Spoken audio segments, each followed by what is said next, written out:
Welcome to the last breakfast. Please enjoy the video. You start by charging both the Dime 3 buds and case until the LED shows full.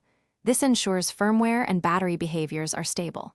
Once done, open the case and leave the buds seated while you enable Bluetooth on your phone.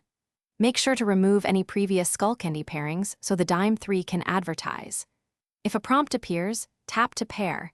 This establishes the secure link and prepares you for controls and firmware updates that follow.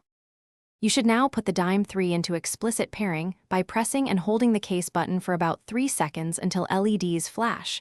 This forces Bluetooth discoverability. Then select Dime 3 on your device. Once paired, practice the bud taps. Single tap to play or pause, double for skip, and press longer for voice assistant. Make sure to open the Skullcandy app so you can set EQ, map buttons, and install firmware.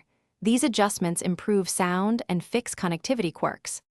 To finish, check fit by trying every silicone tip so you get stable seal and correct bass. A poor seal causes weak audio and calls. Make sure the buds auto-connect. If not, place them in the case and reopen to trigger reconnection. If problems continue, reset the case by holding its button for 10 seconds, then repair. This clears pairing table conflicts.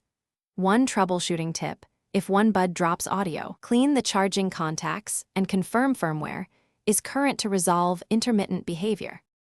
Thanks for watching. If this was helpful, leave a like and consider subscribing. See you next time.